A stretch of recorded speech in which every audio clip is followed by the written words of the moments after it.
Yo, what is going on, guys? So in this video, we're going to cover the training methods and what you need to do in your training sessions, like in the actual training sessions, in order to see growth. So this is not going to talk about like diet or anything outside of the gym. This is talking about literally in the gym training, how to experience the growth. I'm going to be giving you all tips that, worked for me so that you can implement that and see the same results. So first thing, you need to train each muscle group twice a week. It's a general guideline, and maybe it's not exact, and maybe some muscle groups can be trained a little bit more, and some of them maybe a little bit less, maybe twice every 10 days instead of twice a week. But in general, twice a week. You stick with it. It's simple enough, and if you do the other things right, you're going to see growth. But you need to do twice a week. Just keep that in mind, okay? Twice a week for every muscle group. You need a routine. I'll link one down below. You can follow one of the 3 push-pull legs, upper, lower, or full body. Those are the ones that I recommend. Next thing, this is the one that I say is the most important one. This is the one that separates, actual lifters or, people who actually take the gym seriously from people who don't.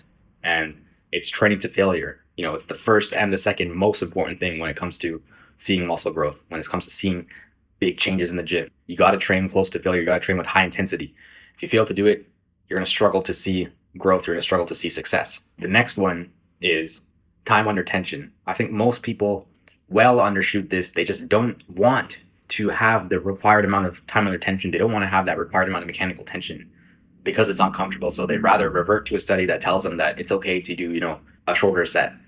If you watch pro bodybuilders working out, and if you just listen to, general advice, if you listen to people who you want to look like, they're going to tell you that, you want to train in slightly higher rep ranges, at least 10 reps or more for most movements.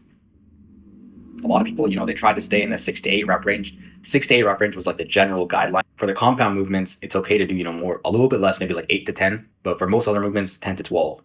You definitely don't want to be doing like fewer than 8 or even less for most of your exercises. If you are, you're leaving a lot of gains on the table.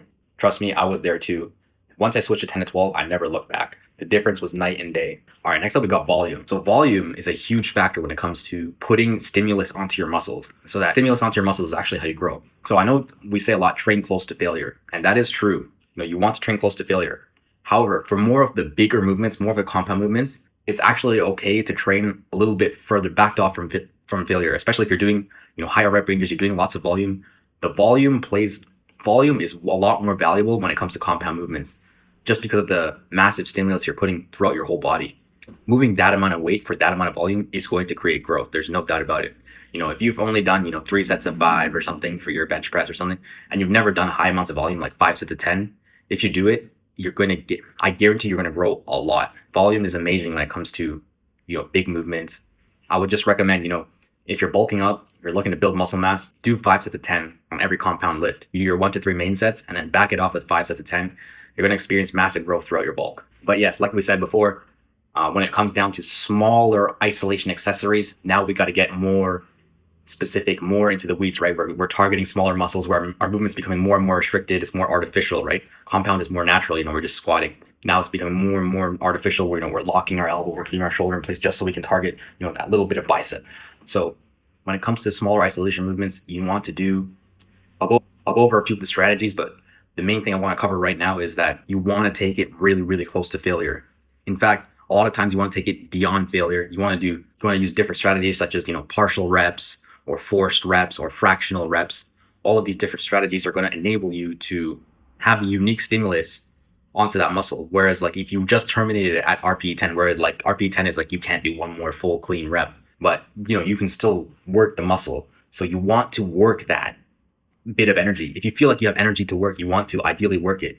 So for me, if I'm doing lateral raises and I feel like I can't do one more rep fully, I'll still try to do like 2 to 3 more reps, even if it's just partially. And then I'll do like a couple more reps, even if it's like more of a row. But, it's still anything that's working that side delt, no matter how small it is, it's still helping, right? It's getting that even closer and closer and closer to like that complete failure point, which is what we want for those smaller muscles. So you want to try it. You want to like really make it happen, right? So the basics when it comes to isolation movements is working that muscle as close to muscular failure as possible. So try to get maybe RPE out of your mind, especially when it comes to those kind of movements. Don't think in RPE, just think of failure. Like I need to fail this muscle. Like that's my goal. If you keep that in mind, it'll come naturally to you. You'll figure it out how to work it, especially, if you already know how to use your body, it will come naturally. Anyways, guys, that's going to be the end of this video. It's going to be a short and sweet video. I hope you found it useful. I hope you found some information that you can take home and implement and see some growth with that.